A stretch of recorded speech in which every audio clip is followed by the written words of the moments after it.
នេះគឺជាដំណើរកំសាន្តទៅលេងសហគមន៍ជីផាត់ក្នុងនាមយើងជាអ្នកទេសចរលើកស្ទួយទៅលើជីវភាពរបស់សហគមន៍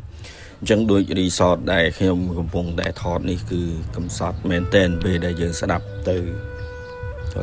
ម្ចាស់រីសតដែលគាត់បាននិយាយជជែកជាមួយយើងពេលដែលយើងស្ដាប់ជីវិតគាត់ហើយខ្ញុំមានអារម្មណ៍ថាអួលដើមកមែនតែនអ្នកទាំងអស់គ្នា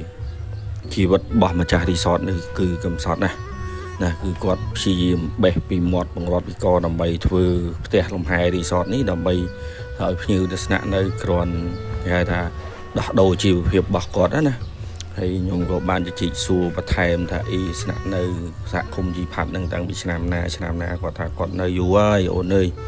កំសត់ណាស់ជីវិតគាត់ណាគាត់មានដីចំការ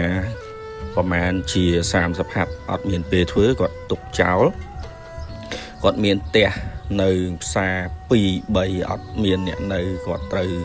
ដាក់ជួលឲ្យគេធ្វើជាផ្ទះជួលសហគមន៍ហើយគាត់នាំគ្រួសារគាត់មកស្នាក់នៅកន្លែងរីសតនេះ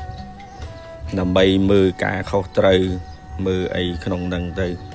ពេលដែលស្ដាប់ជីវិតរបស់គាត់ហើយខ្ញុំមានអារម្មណ៍ថា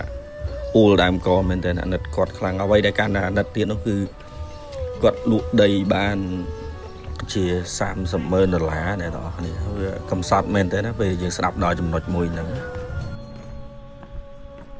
ហើយមកកន្លែងទៀតគឺបើសិនជារៀបរាប់ទៀតខ្ញុំអាចនឹងអួលដើមកស្រក់ទឹកភ្នែកដោយសារអាណិតគាត់ដោយគេថាអត់ដឹងខ្លួនណាចឹងយើងក៏លេចមកមើលបរិយាកាសរីសតវិញកន្លែងរបស់គាត់ហ្នឹងគឺអាចថាអែមមែនទេនៅជាប់មាត់ទឹកអីចឹងទៅដែលអ្នកនរគ្នាអាចបញ្ចេញសកម្មភាពបានច្រើននេះអាចជិះកាយលេងក៏បានមានផ្ទះលំហែប្រហែលជាខ្ទង់បើសិនជាគ្នាត្រឹម20-30នាក់គឺគាត់អត់ខ្វះកន្លែងយើងគេទេណាមានផ្ទះទូចផ្ទះធំមានផ្ទះតង់មានផ្ទះបន្ទប់1ផ្ទះបន្ទប់2អីចឹងទៅហើយសកម្មភាពមួយចំនួនដែលយើងអាចធ្វើបាននៅហ្នឹងគឺយើងអាចអាំងសាច់យើងអាចស្ទូចត្រីលេងយើងអាចធ្វើសកម្មភាពអីផ្សេងទៀតបាននៅហ្នឹងហើយបរិយាកាសគឺស្ងប់ស្ងាត់ល្អវាអត់មានការរំខានអីទេហើយដូចនេះគឺមានគេហៅថាអ្នកបបក់2អ្នកដល់កំសត់បានទៅឈរបបក់នៅស្ទឹងជីផាត់ហ្នឹងតែជាក់ស្ដែងគឺអត់មានបានត្រីអីសំបីមួយនេះណាប៊ីថាដាច់ផ្លែធ្លាក់ចូលស្ទឹងជីផាត់ហ្នឹងទៀតនិយាយទៅវាកំសត់ណាបើនិយាយចុះនិយាយឡើងយើងងាកទៅយើងខំទៅវិណាវិន័យដើម្បីជួយសហគមន៍ហើយយើងស្ដាប់ជីវិតគាត់ទៅគឺកាន់តែកំសត់ហើយបន្ទាប់ពីហ្នឹងមកយើងក៏មានសកម្មភាពមួយទៀតគឺយើងទៅជួបម្ចាស់ចំការដល់កំសត់មួយទៀតដែលគាត់មានតរៀនប្រហែលជា1000ដើមអីទេនៅក្នុងសហគមន៍ជីផាត់ហ្នឹងក្បែរទឹកធ្លាក់ឆាយខ្ពស់និយាយទៅអ្វីដែលយើងស្ដាប់ការរៀបរាប់គាត់របស់គាត់គឺសឹងថាខ្ញុំស្ដាប់ពួកគាត់ហើយខ្ញុំស្រក់ទឹកភ្នែកណាអ្នកទាំងអស់គ្នាវាជារឿងមួយដែលយើងមិននឹកស្មានដល់ចេះថាជីវិតពួកគាត់កំសត់ពេកឥឡូវខ្ញុំ voice over ឡើងចេញទៅស្ដាប់សំឡេងស៊ីននៃវីដេអូយើងទាំងអស់គ្នា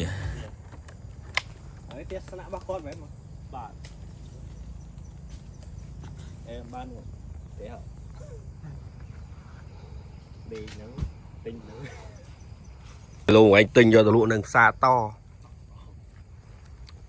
នេះតាមពិតបើនេះអញ្ចឹងតាក់ទងបងមួយមកឆ្នាំក្រោយម៉ៅឯង4-10មកយកទៅលក់ពេញវិញបាទ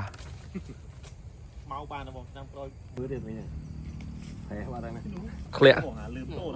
តោតាអោសានេះតែសានេះរកឆ្ងាញ់ទេបងតាអើយហែកបានយកសាច់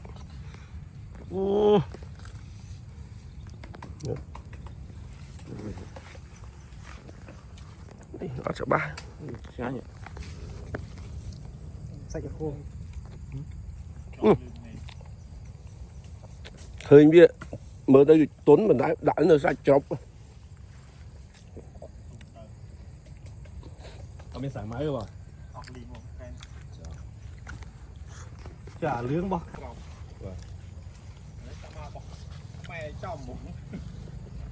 អត់មានកាត់ទៅរៀនទុំដើមផ្អែម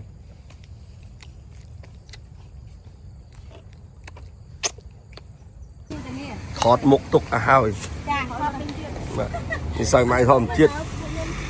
តារា TikTok វាបីភ័យតារា TikTok គាត់ខ្ញុំមកឡើង 8K ជាង អីយ៉ូ មកនេះខំវាខូចហ្នឹងណាអត់thôiទៀតថាទៅបេះញែកមិញនេះពេល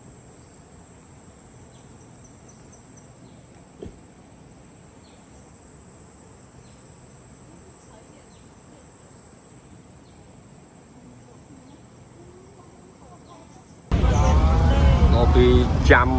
2ម៉ោងឥឡូវបានឆ្លង